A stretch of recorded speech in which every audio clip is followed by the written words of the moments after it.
La siguiente es una producción de 360podcast.sb. Diana Verónica y Tony, la entrevista, se sube todos los días a 360podcast.sb, el primer hub de podcast en El Salvador. O puedes volver a escucharla por Spotify, Google Podcast, Apple Podcast, Amazon Music o TuneIn. Dale clic a la campanita para que recibas la notificación. Este día, en el Corre de la Mañana, le damos la bienvenida a...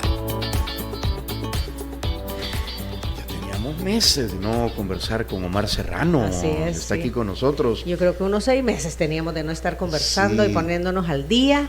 Omar Serrano, ¿qué es? Vicerrector de Proyección Social de la Universidad Centroamericana, la UCA. Vamos a conocer hoy los hallazgos más relevantes de la más reciente encuesta del IUDOP, que es el Instituto Universitario de Opinión Pública de la UCA, que realizó entre el 9 y el 27 de septiembre del presente año. Omar, bienvenido. Muchas gracias, Tony. Buenos días, Diana Verónica. Buenos días en Controles. Realmente me tenían olvidado ya no sé cuánto tiempo. No, pero es que un día, ¿verdad? Que lo íbamos a invitar y Sí, Omar no podía. es cierto, no podía. Sí, tú no podías, exacto, pero aquí estamos ya. Aquí estamos con mucho gusto, como siempre. Bienvenido con café caliente ya en esta nueva cabina en Centro Comercial Galerías. Y le preguntábamos, bueno, son 3 los temas que ha indagado en esta encuesta el IUDOP. O lo Así que es. encontró. No, son 3 las grandes áreas que se indagaron. 1, lo que tiene que ver con la economía.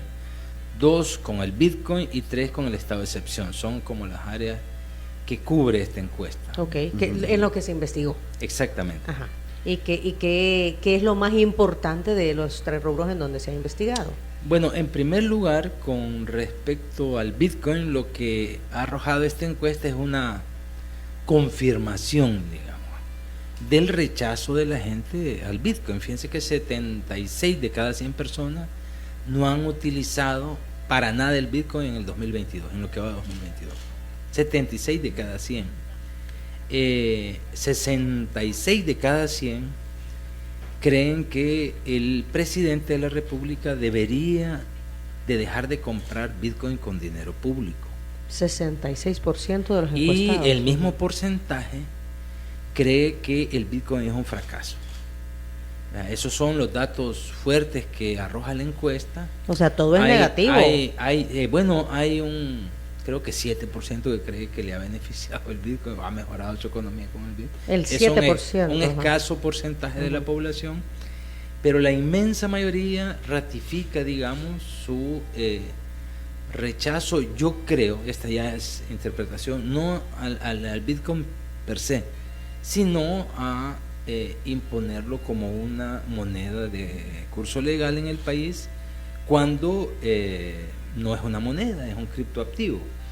Y la volatilidad del Bitcoin, acuérdense que llegó hasta 60 y pico mil dólares y ahora está a menos de 20,000, entonces 19, eso le asusta a la gente. Entonces no es tanto ponerme al Bitcoin, sino que lo use quien puede y quien quiera, no que me hagan a mí o me obliguen a usar el Bitcoin. ¿Es un rechazo a la implementación entonces? Yo así lo leo, un rechazo a imponer el Bitcoin como moneda de curso legal en el país. Pero la gente maneja así, ¿verdad? La inmensa mayoría no acepta el Bitcoin, cree que es un error. Yo creo que el Bitcoin es la política más impopular, la más criticada y la peor evaluada del presidente de gobierno. Si uno le pregunta a la gente una escala de 0 a 10, si usted tendría que ponerle una nota al Bitcoin, le ponen 4.61, si no recuerdo. 4.61 es la nota que la gente, o sea, lo aplazan, pues, en palabras sencillas, aplazan la medida del Bitcoin. Entonces, digamos, sería como el primer hallazgo. Esto contrasta porque el gobierno mantiene un doble discurso con respecto al Bitcoin. Uno hacia adentro del país y otro hacia afuera del país. Hacia adentro, ¿quién habla del Bitcoin ahorita? Nadie. Está silenciado el tema, como se silenció el tema del Citran, como se ha silenciado el tema de la reelección ahorita por parte del oficialismo. También el Bitcoin está silenciado. Simplemente ante la impopularidad de la medida, un patrón de actuación de la presente administración es silenciar los temas, y como ellos son los que definen la narrativa, los que nos ponen a hablar de temas, entonces los silencian y nadie habla. Acuérdense en un reportaje que hizo el Faro, donde da prueba de que hubo negociación del gobierno con las 3 principales pandillas. ¿Qué reacción tuvo el gobierno? Ninguna. ¿Y quién habló de eso? Nadie siguió hablando de eso. Entonces, sobre el Bitcoin se ha silenciado a nivel interno, nadie habla del Bitcoin. Sin embargo, a nivel internacional se sigue argumentando que El Salvador es punta de lanza en materia del nuevo orden mundial. Hay un artículo que escribió el señor presidente de la República el 30 de septiembre que se llama algo así como "Deja de creer en esos cuentos" o algo así, en la revista Bitcoin Magazine, en la revista del Bitcoin, digamos, donde él defiende al Bitcoin y dice que los ataques a la decisión de asumirlo como moneda de curso legal son no solo de la oposición local, sino de los grandes poderes mundiales. Ahí pone grandes medios de comunicación, cita con nombre y apellido a los grandes medios que conocemos, grandes corporaciones mundiales. Prácticamente todos los gobiernos del mundo están en contra del Bitcoin, y por eso no lo dice, pero da a entender que por eso no ha tenido el éxito. ¿Y por qué? Porque le tienen miedo. Si el Bitcoin tiene éxito en El Salvador, los demás países lo van a seguir. Por eso él dice que El Salvador es el centro de la economía mundial. O sea, como los ojos están puestos en El Salvador, porque el Bitcoin es el criptoactivo que está llamado a convertirse en la moneda universal. Lo digo porque salió recientemente, hace menos de un mes, ese artículo, está en la revista, lo pueden buscar. Entonces hay un doble discurso. Hacia adentro se silencia porque es la medida más impopular, yo creo que sin duda, y hacia afuera se sigue defendiendo la decisión de adoptar el Bitcoin como moneda de curso. Cuando dice se silencia es desde el gobierno. Desde el gobierno, ajá, sí. Porque yo sí lo he escuchado en círculos de empresarios y abogados. Entre nosotros sí, pero a nivel oficial no se habla del Bitcoin. Pero como ya dije, un patrón de actuación, digamos, de la presente administración, porque es innegable que ellos, en concreto, el presidente es el que define la narrativa. Omar, digamos, esta percepción negativa que tiene la población encuestada sobre el Bitcoin, esos mozotes no se le pegan a la popularidad del presidente, que sigue estando muy fuerte. Sigue estando. No hay una relación, o sea, simplemente hay un rechazo de la población, pero no le afecta a la popularidad del presidente. Él sigue teniendo un respaldo social mayoritario. Esta encuesta no midió eso, no en las proporciones que se suele decir. Incluso encuestas ajenas, digamos, a nosotros recientemente han evaluado un 86%, que es menos del 97%, en otras sale 80, 81%. Habría que ver, vamos a ver en nuestra encuesta de final de año cómo sale, que ahí sí preguntamos directamente por el respaldo social. Yo creo que de alguna manera, o por lo menos de manera indirecta, lo va a afectar, ¿verdad? Mientras, si el discurso predominante es que se hacen las cosas porque el pueblo lo pide, porque el pueblo lo quiere, prácticamente todas las medidas implementadas se hacen porque es deseo del pueblo, así lo pidió el pueblo. Están respaldadas por el pueblo. Entonces, incluso el estado de excepción del que vamos a hablar, el Bitcoin está claramente demostrado que el pueblo no lo quiere y que no lo pide. Sin embargo, se mantiene. La gran pregunta es ¿por qué?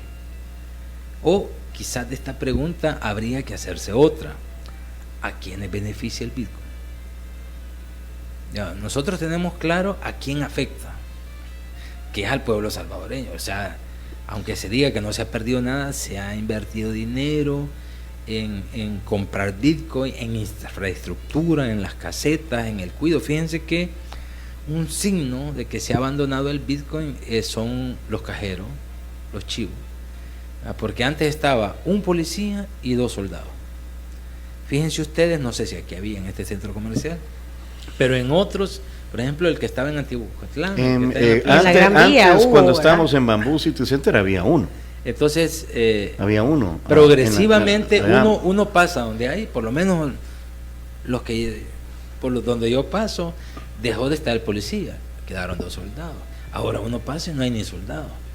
Pero está el cajero. Pero está el Pero cajero. está el cajero, pero está más íngrimo que Adán cuando todavía no había llegado Eva, ¿verdad? Entonces, Íngrimo. íngrimo. Está solo, triste y abandonado. Exactamente. Solo, triste y Entonces- abandonado. Omar, entonces a ver, el análisis que se hace sobre el Bitcoin y el tema que decía Tony de popularidad es, hay un 80% de aceptación de lo que está haciendo el presidente o cómo está gobernando el país. Sin embargo, ¿verdad? Sin embargo, la población señala en la decisión de implementar el Bitcoin como una moneda de curso legal, no lo respaldamos. Se equivocó, exactamente. ¿Verdad? Eso Exactamente, sería. así es. Ajá, nos parece el resto de lo que está haciendo, pero en ese tema específico Ya hay vamos a un- hablar sobre el estado de excepción. Ajá, Ahora- no, en ese tema en Sí, en este específico tema sí. es un total rechazo. Sí. Sí. Ahora, ningún gobierno, ni los anteriores y es muy difícil que salgan los gobernantes a decir me equivoqué. No pasaba antes, ¿verdad? No pasaba antes, no creo que pase hoy tampoco. Omar. Habría que escudriñar mucho, fíjate, si hemos escuchado a algún gobernante decir Miren, yo no solo fue la mejor recuerdo, decisión. Por cierto, que estos días había una audiencia especial de la Corte, ¿no? De la Comisión de la Corte Interamericana de los Derechos Humanos sobre el caso de las hermanitas Serrano, no sé si lo recuerdan, y otros casos de niñas que desaparecieron durante el conflicto armado. Hubo sentencia de la Corte, se condenó al gobierno, eran tiempos de, si no me equivoco, del presidente Saca, y la Corte exigió una serie de medidas para, digamos, un poquito Resarcir los daños. resarcir los daños, y entre ellas estaba pedir perdón. Una disculpa pública. Y el acto fue en Chalatenango, porque de allá eran originarias las hermanitas. Primero se negó su existencia, que era mentira, hasta que se comprobó que desaparecieron y hasta la vez no se sabe qué hicieron. Entonces no fue el presidente, envió un emisario El canciller y no dijo No dijo nunca perdón. fue Pidió- Hugo Martínez, ¿verdad? Pidió no, era en tiempos de Entonces, Saca, Tiene que haber sido si no me equivoco. Francisco Laínez. Lo Francisco recuerdo Esteban. porque yo estaba esperando escuchar el perdón que decía la Corte, y jamás se pidió disculpas al final.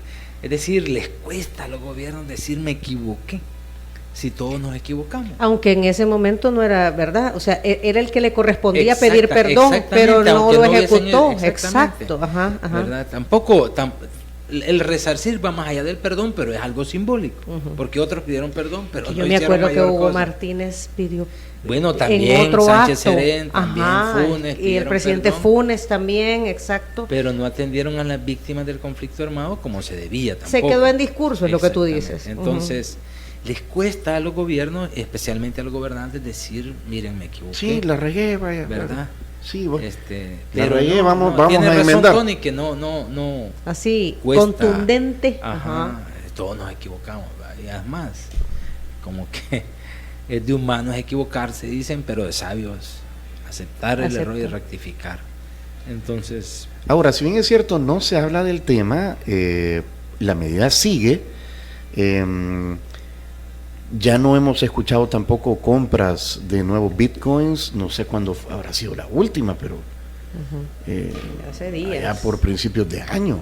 sí, no nos hemos escuchado, que no significa que no se ha comprado. Lo que sí podemos decir es que no se han vendido por lo que ha dicho el presidente. Pero antes, a través de tweets se ordenaba, no pasaba por la asamblea, no pasaba porque eso es tema de país, ¿verdad? Sino una decisión del presidente, que sepamos no se ha vendido, él lo ha dicho que no, Ujú. no hemos perdido porque no se ha vendido, pero no sabemos si se ha comprado más. Ujú. El otro tema que indagaron es sobre la economía. Sí, De las familias, fue la economía. otro tema. Fíjense que históricamente en El Salvador, bueno, nosotros siempre hacemos la pregunta, para usted, ¿cuál es el principal problema que aqueja el país? Históricamente se han peleado el primer lugar las temáticas relacionadas con la inseguridad, la delincuencia, criminalidad, y las temáticas relacionadas con la economía. Por muchos años se han peleado el primer lugar, y por muchos años fue la delincuencia, la inseguridad, la que más preocupaba a la población, exceptuando el año 2020, que salió el COVID-19, la pandemia del COVID-19, y con mucha razón. Ahí salía clarito en la escuela. Ahí está, eso era más que obvio para todos. Entonces, no decía que se dejaban aparecían, pero no en la proporción que nos preocupó el virus, ¿verdad? No solo a nosotros, sino a nivel mundial. En esta encuesta, indudablemente, la principal preocupación del pueblo salvadoreño, yo diría el principal flagelo, es la situación económica, ¿verdad? 90 de cada 100 encuestados creen que el costo de la vida ha subido, algo o mucho, 90 de cada 100. Hay un pequeño, ya dije, porcentaje que cree que no, pero solo quien no va al mercado, quien no va al súper, no se ha dado cuenta. Eso te iba a decir. Que las cosas han subido, ¿verdad? Considerablemente. A mí me toca comprar en el súper o en el mercado y uno se da cuenta.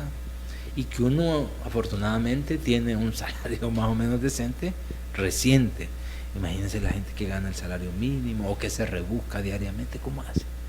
Para nosotros que sube a 15 centavos, o 20 o 30 el cartón de huevo, pero para la gente significa un huevo menos. Un huevo menos. Dice, Exacto. 40 de cada 100 salvadoreños han afirmado abiertamente en este estudio que en los últimos 3 meses se vieron en la necesidad de pedir prestado a un tercero para cumplir con sus compromisos mensuales de la casa. Exactamente.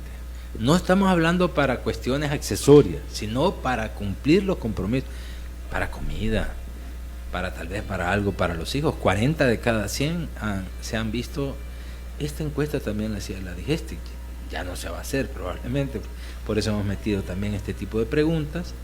Y sin duda la principal preocupación es la economía, y dentro de la economía sobresalen como 3 variables grandes. Uno es el aumento del costo de la vida en general, del que estamos hablando. 2, el aumento de la canasta básica, estamos hablando de arroz, frijoles, maíz, huevos, aceite, lo básico. Y en tercer lugar, sobresale el desempleo, el bien más apetecido por los salvadoreños es el empleo. Un empleo, estábamos hablando de un empleo decente, con salario formal, digno, lo que llamamos empleo formal. Eso es lo que más anhela la gente. Fíjense que estuve en otro espacio y la gente empezó a llamar, y lo que decían: yo no quiero que me regalen nada, yo lo que quiero es un trabajo, que nos den oportunidad de trabajar, me quiero ganar la vida. Sin duda el bien más escaso de la PEA, de la población económicamente activa en el país, solo 23% tenemos la suerte de estar afiliados a una AFP, de tener trabajo formal. Exactamente, de cotizar al Seguro Social, pero el resto, 4.5 millones de habitantes, no lo tienen. Entonces, no tienen seguridad social, no tienen seguridad de una pensión, etcétera, etcétera. Entonces, sí preocupan esas 3 variables, y si hay un bien escaso es el desempleo, pero es el alto costo de la vida y en concreto el aumento de los productos de la canasta básica. Y lo están sintiendo, dice aquí, las mujeres, también personas entre 26 y 40 años, personas de estrato medio bajo y personas que se dedican a los quehaceres del hogar, son los que reportan promedios más altos de percepción del aumento del costo de la vida en los últimos 3 meses. Sí. Lógicamente, la mujer es la que más se encarga o se atiende de la administración de la casa, de los gastos, y es la que más resiente el aumento del costo de la vida. Miren, alguno me puede decir que esto es un fenómeno mundial, y ciertamente hay factores internacionales que no dependen de nosotros. El conflicto entre Rusia y Ucrania, aunque está a miles de kilómetros de distancia, afecta a nivel global. Ucrania es el 5º productor mundial de trigo, creo yo, y de otros insumos que están afectando. También el precio de los combustibles se ha visto afectado por este conflicto, que parece que no va a terminar todavía. Entonces eso sí impacta, pero también cada gobierno tiene que ver cómo se las arregla ante situaciones tan difíciles. Me quisiera detener un ratito ahí. Omar, tú has dicho algo muy importante: el precio de los combustibles se disparó, hoy está bajando un poco. El gobierno decidió tomar medidas económicas precisamente en el tema del combustible. A pesar de esas medidas que han permitido mantener el precio del galón de combustible, continúan haciendo un impacto que no se puede desmedido sobre las necesidades básicas de la población. Así a pesar es, de la medida. En primer lugar, yo creo que todos cuando vamos a una gasolinera agradecemos que no haya subido el combustible. Uno sale del país y se da cuenta cómo está el precio del galón o del litro, en el caso de Guatemala, Honduras, es altísimo. Sin embargo, exactamente lo que está pasando es lo que dice Diana Verónica, es que a pesar de estas medidas, el impacto en la economía es grande. Imagínense, dicen algunos, ¿cómo estuviéramos si subieran los combustibles? Estaríamos peor, ¿verdad? Hay un impacto que resiente la población, que resentimos. Sin embargo, es curioso que hay gobiernos que no han aplicado esta medida y no tienen el aumento del costo de la vida como lo tenemos nosotros, quizás porque son productores de granos básicos, productores de su comida. Esa es la diferencia entre seguridad y soberanía alimentaria. Seguridad alimentaria, simplificándoles, que vos tengas a disposición comida, que haya dónde ir a comprar. Que haya dónde ir a comprar. Soberanía alimentaria es que uno produce la comida. Y aquí, si algo hemos dejado de hacer, es producir.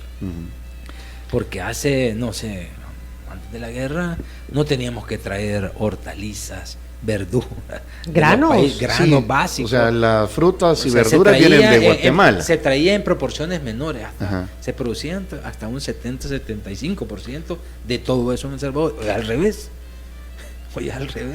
Producimos el 30% y tenemos que traer el 70%. ¿verdad? Pero eso va a comer el que lo pueda pagar, el que tenga. Y así vas a comer, porque también en otra encuesta anterior del UDOP se reflejó que la gente está haciendo malabares para ajustar el presupuesto. Está variando el menú, ha aumentado el consumo de pastas, de carbohidratos, de huevos, y ha disminuido obviamente el consumo de carne, pollo no tanto, pero de los otros tipos de carne sí.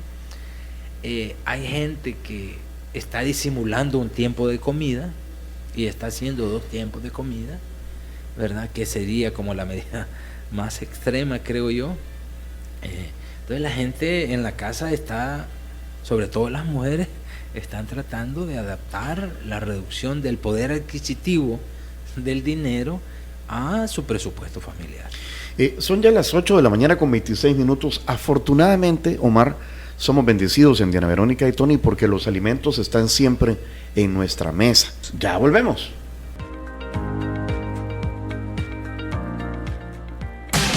Corre de la mañana, el corre de la mañana.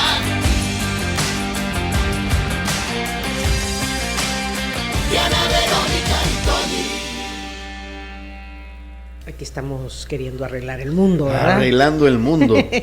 Sí. ¿Con quién conversamos? Estamos conversando con Omar Serrano, vicerrector de Proyección Social de la Universidad Centroamericana, la UCA, sobre los resultados de la más reciente encuesta del UDOP. Y comentábamos, los resultados de esta encuesta concluyeron que 58 de cada 100 salvadoreños opinan que el principal problema que enfrenta actualmente El Salvador está relacionado a la economía, incluyendo el desempleo, el alto costo de la vida y la pobreza. Hay un matiz ahí, Tony, Diana. Es que esa pregunta es, para usted, ¿cuál es el principal problema que tiene El Salvador? Y efectivamente esa es la respuesta. Pero cuando preguntamos a usted y a su familia, ¿cuál es el problema que le afecta más? Ese porcentaje sube a 65%. O sea, el que les preocupa más la economía y los que les preocupa la delincuencia, que cuando se pregunta en general es 20%, baja a 13% en el caso de la economía familiar. Es decir, ratifica que la situación económica de la familia salvadoreña está pasando por un momento no muy halagüeño, digamos. Vale, pero en la pausa comentábamos, al menos un sector de la clase media urbana, que es a lo que tenemos acceso de comprobar, al menos visualmente, o participar de ello, pues mira, hay conciertos todos los fines de semana, casi. Los centros comerciales están llenos. El food court no hay donde sentarse.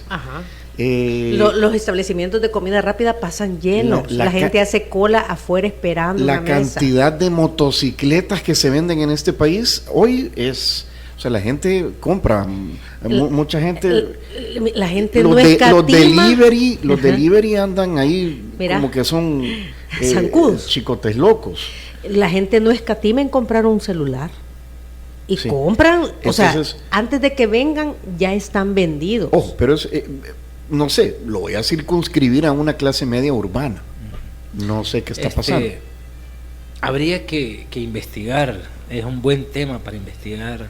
En la academia hace años se hizo una investigación sobre precisamente lo mismo, no sé, seguramente habría que actualizar ese estudio, que por qué bueno, por ejemplo, aquí la mayoría de gente dice que su economía está igual. Otros dicen 30%, si no me equivoco, que ha empeorado. Entonces, ¿por qué se da este fenómeno de uno va a cualquier centro comercial y está repleto el food court? O a restaurantes de comida rápida, o esos shows que dan artistas que vienen cada 2 días al país. Y las entradas se venden el mismo día. Ese estudio lo que revelaba, dicho muy rápidamente, es que las prioridades, o mejor dicho, las aspiraciones del salvadoreño promedio han cambiado. Que antes, ¿a qué aspiraba una familia? Primero una casa. A una casa propia. Un vehículo. ¿Verdad? Ahora eso está muy lejos para aspirarlo, ¿verdad? Porque hacerse una casa en estos tiempos no es fácil, y todos y todas sabemos eso. Entonces la gente ya ¿en qué se gastan las remesas? Por ejemplo, en ir a darse una buena comida o de hamburguesa, o de pizza, o de pollo, no sé. Entonces la gente va y toma el domingo, entonces le llega la remesa y por lo menos el gusto me he dado. El consumo. Hace poco estuve con una persona que tenía grandes problemas económicos, veía gana, pero se había metido, y de repente la veo con una selfie en un concierto. y tiene problemas económicos. Ajá, entonces uno dice, bueno, ¿y dónde están las prioridades también? Exacto. Porque una cosa es que cambien las aspiraciones. Ya no podemos, quizás, el salvadoreño promedio aspirar a una casa como antes, nuestros padres. Ahora es muy difícil, sobre todo en la zona urbana. Se ha disparado el precio del suelo, y los materiales de construcción han subido increíblemente en los últimos tiempos. Pero también es cierto que cambian las prioridades, no solo las aspiraciones, sino las prioridades, ¿verdad? Hay gente, como dice Diana, que reserva para el fin de semana para qué, cosas que tal vez no son tan necesarias como la alimentación o el estudio. Porque tú has dicho algo bien importante, la comida rápida, y la comida rápida no es barata, es cara. Sí. Pero la gente se gasta el dinero en eso. Es cara aquí, porque vos vas a otro país y es lo más barato la comida rápida. No hay como la comida hecha en casa, eso sí, por supuesto, pero si uno va a otro lugar y ¿qué comiste? Ay, me metí a comerme una hamburguesa, le dicen, ¿no? Entonces, pero aquí, para el promedio de salarios que tenemos, ir a comida rápida no es barato. No es barato. Significa una buena erogación. O sea que tú crees que han cambiado entonces las aspiraciones según o las ese prioridades. Estudio, habría que actualizarlo, eso fue de algunos años, creo que de un sociólogo y economista, que habían cambiado las aspiraciones del salvadoreño promedio, y que ahora está tan lejos de hacerte de una casa que buscas, digamos, darte gusto por lo menos con...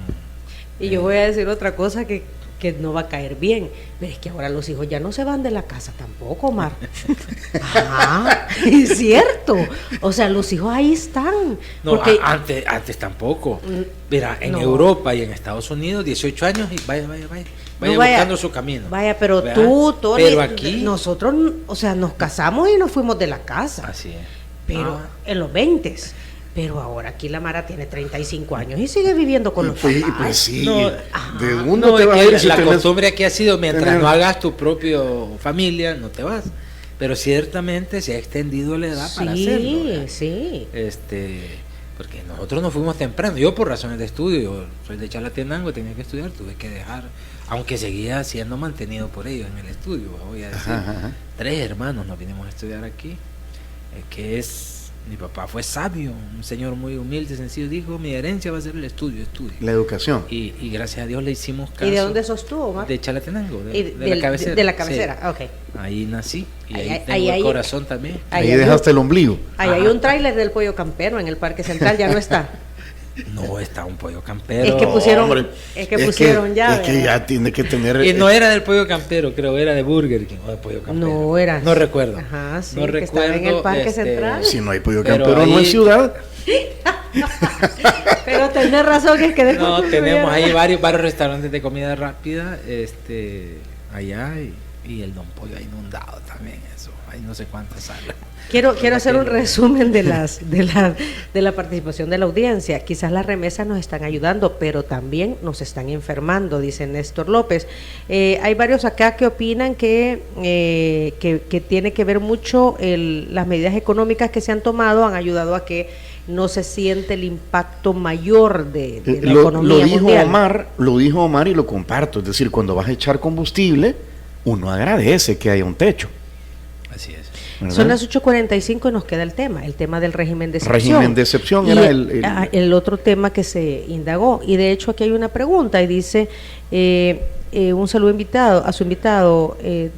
Recuerdo que Omar Serrano dijo que los únicos que apoyan el régimen de excepción son las personas con bajo nivel de estudio. No dije eso exactamente. Ajá. Si quieren profundizo en eso, pero antes Ajá. solo decir, miren, con las remesas no solo vienen billetes verdes. Las remesas no solo son dólares, también vienen patrones culturales. O sea, las remesas envían cultura, modos de ser, modos de vivir, modos de interpretar la vida. Con las remesas, todo lo que vemos antes no te restregaban en la cara, digamos, lo que podés tener o cómo viven otros. Y los programas que nos gusta ver a muchos, de remodelación de casas, de remodelación de cocina, es la cultura del descarte, ¿va? Empiezan a destruir una casa, una cocina que para nosotros sería genial y la hacen de cero, ya, o piscinas, también hay programas de piscinas, entonces también con Pasa viendo eso, Omar, ¿ya Sí, viste? ya vimos por Cocinas dónde. y piscinas. Ya vimos el algoritmo de Netflix, que es lo que le pone Omar ahí. Y la cocina con No, vista a la entonces, piscina. remodelaciones. Para que le lleven los tragos directamente. No, quiero decir que eso las remesas también mandan valores, principios distintos. Eso Modos de vida es está lo que tú cambiando, dices, Está sí. cambiando. Muy bien, con respecto al régimen de excepción, ¿qué es lo que sobresale en la encuesta? Primero, que tiene un respaldo mayoritario de la población, la gente está contenta con el régimen de excepción. La mayoría cree que el 54%, poco más de la mitad, dice que en su colonia ya no hay presencia de pandillas, un poquito más de la mitad de la gente. Un porcentaje similar cree que la delincuencia ha disminuido a nivel nacional. La nota que le adjudican al estado de excepción es 7.60 y algo. O sea, la gente sigue apostando por el estado de excepción. Dicho lo anterior, lo que hay que decir es que ha disminuido el porcentaje de personas. En la nota se ve claramente. Ujú. Por ejemplo, en la encuesta de mayo, la nota que le dio la gente al estado de excepción fue 7.99, casi 8. Ahora es 7.60 y algo lo que le da. Siempre es una nota buena, pero no es la misma que le dio en mayo pasado. Y hay variables que hacen que el estado de excepción se valore positivamente. ¿Cuáles son las variables? Quien apoya al presidente de la República califica bien el estado de excepción. Quien apoya a sus operadores, a la Asamblea Legislativa, a la PNC, califica bien el estado de excepción. Quien cree que este país está más seguro, califica bien al estado de excepción. O sea, hay una serie de variables que hacen que se califique bien al estado de excepción. Ahora, hay variables que hacen que baje esto, como acabo de decir, solo una variable, así significativa, Ujú, ujú. y es el número de personas que han conocido a una persona inocente, según ellos, que ha sido capturada. En mayo, cuando preguntamos, ¿usted conoce alguna persona que ha sido capturada y no tiene que ver con bandía? 16.5% dijo que sí. Ahorita, en la encuesta de septiembre, preguntamos lo mismo y un 30.5%, casi se ha doblado. Ha aumentado el número de personas que conocen a gente inocente que ha sido capturado. Entonces, lo que la gente clarísimamente en la encuesta rechaza es que se violen los derechos de gente que no tiene que ver con las pandillas.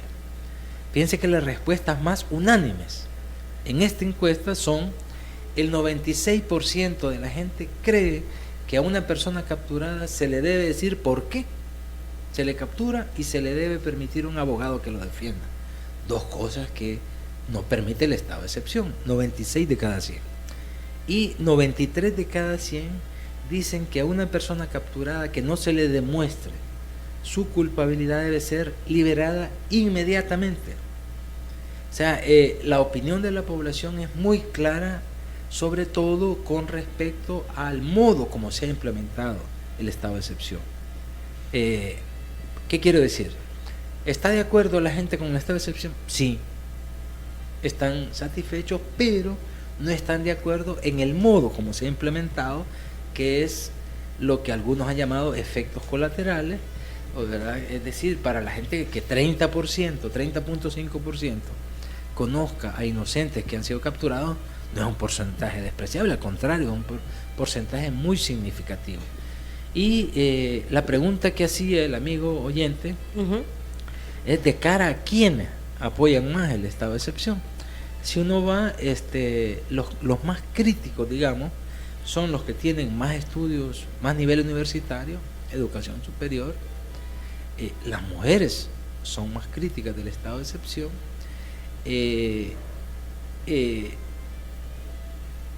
Los que, digamos, son menos críticos y aceptan más el estado de excepción son los que tienen menos nivel universitario, hasta bachillerato, digamos, tienen, por ejemplo, los que están en promedio de educación superior le ponen 6.46 al estado de excepción, y los que tienen menos educación, si uno saca el promedio, son 8 y pico, cuando el promedio es 7.60.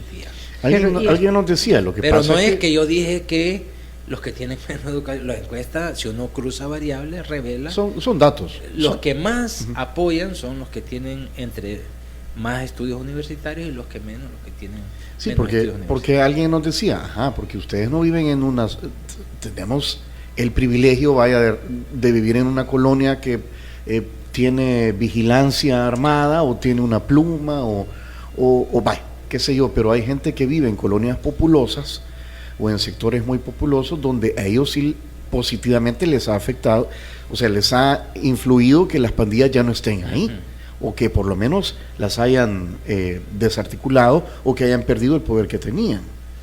Sí, y también son la gente que se ha dado cuenta de los efectos colaterales o daños colaterales. Sí, que de por repente ejemplo, uno conversa, gente de una comunidad. Dice, miren, en su comunidad llegaron, sí, hayan limpiado y se han llevado a alguien, eso sí, en eso no estamos de acuerdo, se llevaron, le dije a don Juan que ya no está metido en nada, eso sí no nos gusta. Y lo dice la gente, ¿verdad? En todo, están contentos, sí, pero también han sido testigos y cada vez más, ¿verdad? Porque ha aumentado el porcentaje. Entonces, la única variable, decía, que ha hecho que baje, digamos, la aceptación es esa. Cuando la gente conoce a personas que no están vinculadas a grupos delictivos y han sido capturadas. O sea, que no se les ha demostrado, sí, ¿verdad? Porque también exactamente. Yo solo por mí meto las manos, ¿verdad? Y ni por mí a veces. No, pues sí, es que uno a veces se sorprende, Omar. Sí. ¿Verdad? De gente que... Pero normalmente si uno tiene un vecino, sabe su rutina, normalmente. Yo, por ejemplo, donde yo vivo, no, miren, uno duerme. Aquí en San Salvador no es como los vecindarios de Chalate, por ejemplo, que nos conocemos todos. Pero es que ahí la gente conversa. Pero aquí, a pesar de eso, uno logra entablar amistad con los vecinos cercanos del pasaje, de tu manzana. Entonces, uno más o menos sabe en qué trabajan, coincidimos a la hora de salir, a la hora de llegar. De veras, yo sí conozco. No, es cierto. Pero insisto, conocimos hace poco un caso, por ejemplo, en el mismo pasaje, que llegaron a traer a la gente.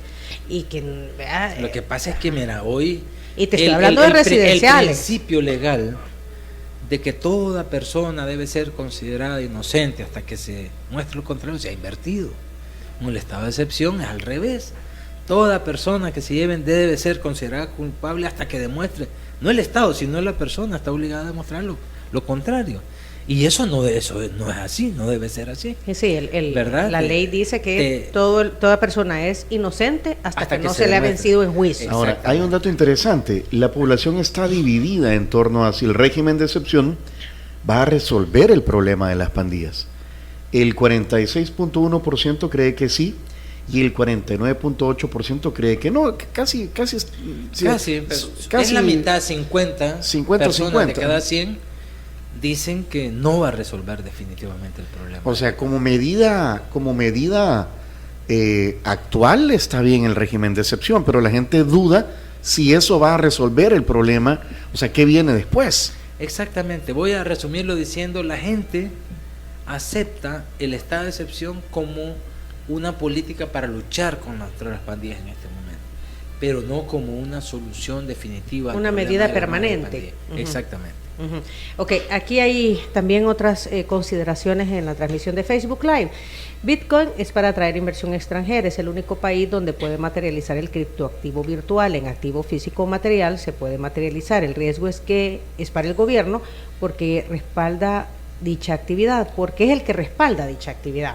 Ahora son dos cosas diferentes. La Shiba Wallet, que es billetera virtual que ha permitido la bancarización y entró a competir con Tigo Money.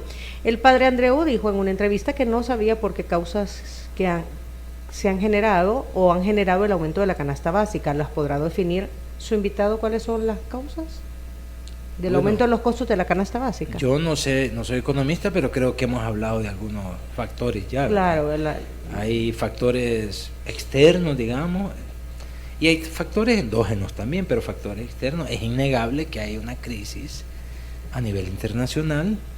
Fíjense que la crisis hasta hace poco, la OMS la definió como crisis de acceso a alimentos. Es decir, alimentos hay. Lo difícil es accesar a los alimentos en este momento, llegar a los alimentos. Pero advierte de una posible crisis de falta de alimentos, que sería más grave. Aunque tengas como, no vas a poder. No vas a encontrar. Si sigue esto así como va. Entonces hay una crisis internacional que indudablemente impacta en nuestros países.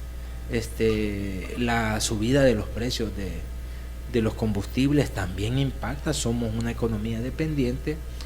Pero hay también, cada gobierno tiene que idearse el modo de hacerle frente a las crisis.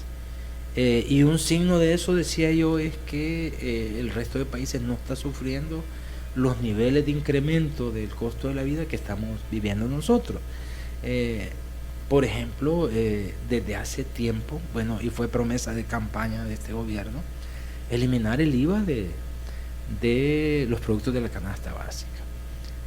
No se ha hecho, ¿verdad? También se dijo que había llegado la hora de ponerle fin a las políticas neoliberales y tampoco se ha hecho. Al contrario, lo que se ha hecho es reforzar el modelo neoliberal.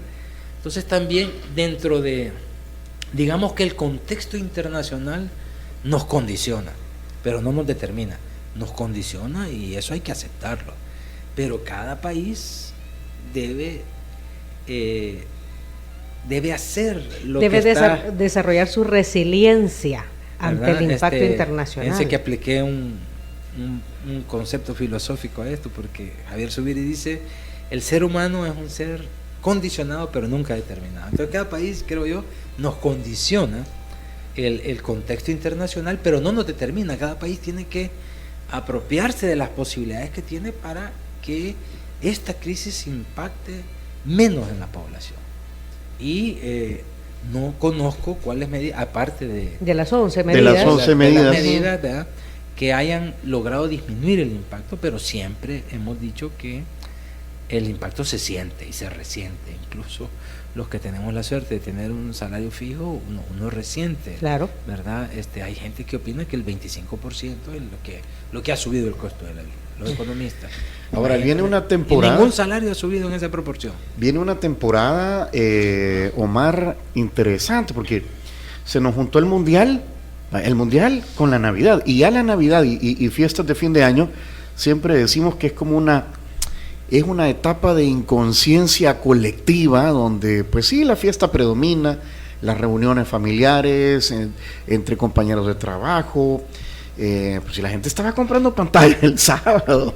No, ahorita sí, no, por eso te decía, entonces el ese comportamiento o personas que prefieren vivir. ¿Sabes qué pasa? Hay como una somnolencia. Es un factor que no hemos, que la población salvadoreña es proporcionalmente hablando, de las más endeudadas del mundo por tarjeta de crédito. Yo tengo un amigo que en junio y fin de año se va. ¿Cómo que se va? Se va para Estados Unidos. Ajá. Se va un mes o sea, tiene un viaje anual a mitad de año y otro a fin de año. Sí, bueno, él hay que decir que él tiene una hija ya que se fue, entonces. Entonces la hija le manda todo. No, está estudiando.